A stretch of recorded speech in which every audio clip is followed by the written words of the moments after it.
Hai kids, pernah mendengar sebuah organisasi kemanusiaan bernama Palang Merah? Organisasi ini juga terdapat di Indonesia dan memiliki peran penting dalam membantu tugas kemanusiaan bagi masyarakat Indonesia. Kita juga menyebutnya dengan singkat, yaitu PMI. Pasti nggak asing dengan organisasi ini karena logonya yang bertanda plus merah yang mudah kita kenali. Bagaimana sejarah berdirinya Palang Merah Indonesia? Yuk kita cari tahu. Sebelum kita lanjut videonya, jangan lupa klik tombol subscribe dan tombol loncengnya ya. Apa itu Palang Merah Indonesia? Palang Merah Indonesia atau PMI merupakan organisasi yang bergerak di bidang kemanusiaan pertama dan terbesar di Indonesia.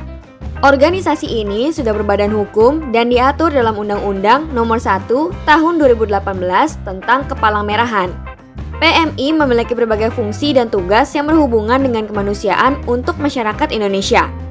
Tugas PMI yaitu memberikan bantuan dan layanan kepada masyarakat korban bencana, krisis kesehatan, menerapkan nilai-nilai kemanusiaan dan hukum humaniter internasional. Selain itu, PMI juga memiliki unit donor darah di setiap kota untuk memenuhi kebutuhan darah di masyarakat. PMI menjadi wadah bagi masyarakat yang ingin mendonorkan dan membutuhkan darah.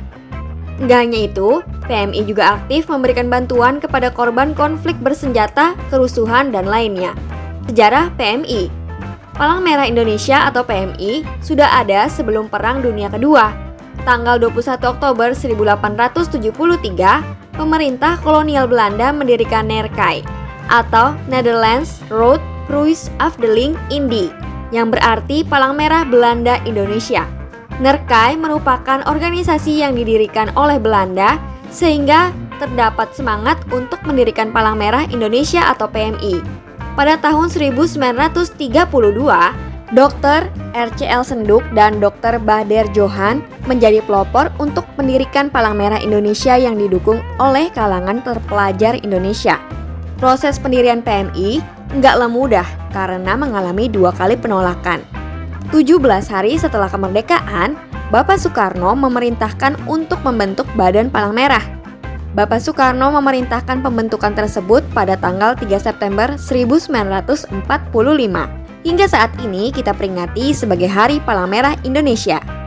Perhimpunan Palang Merah Indonesia saat itu diketuai oleh Drs. Muhammad Hatta. Maka, pemerintah Belanda membubarkan NERKAI dan menyerahkan asetnya ke PMI karena dalam satu negara hanya boleh memiliki satu organisasi kemanusiaan. Mendapatkan pengakuan dari Belanda. Tepatnya tanggal 16 Januari 1950, pemerintah Belanda membubarkan NERKAI dan memberikan aset NERKAI ke PMI. Pemerintah Republik Indonesia Serikat juga mengeluarkan Kepres nomor 25 tanggal 16 Januari 1950 dan dikuatkan dengan Kepres nomor 246 tanggal 29 November 1963. PMI mulai melaksanakan tugas dan fungsinya dengan saksama, yaitu membantu korban Perang Revolusi Kemerdekaan Republik Indonesia dan pengembalian tawanan Perang Sekutu ataupun Jepang.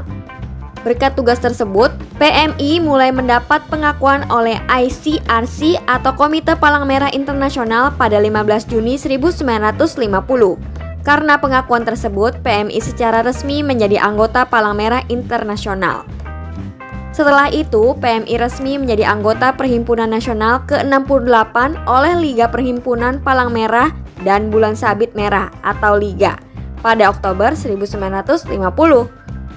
Organisasi tersebut sekarang terkenal dengan Federasi Internasional Perhimpunan Palang Merah dan Bulan Sabit Merah atau IFRC. Tahun 2018 keberadaan PMI diatur dalam Undang-Undang Nomor 1 Tahun 2018 tentang Kepalang-merahan. Tujuan pokok PMI yaitu meringankan penderitaan dan melindungi korban tawanan perang, bencana tanpa membedakan agama, bangsa, suku bangsa, warna kulit, jenis kelamin, golongan, dan pandangan politik. Saat ini PMI mempunyai hampir 750.000 relawan yang siap melakukan pelayanan. Nah, itulah sejarah Palang Merah Indonesia berdasarkan beberapa sumber. Sampai di sini dulu ya videonya.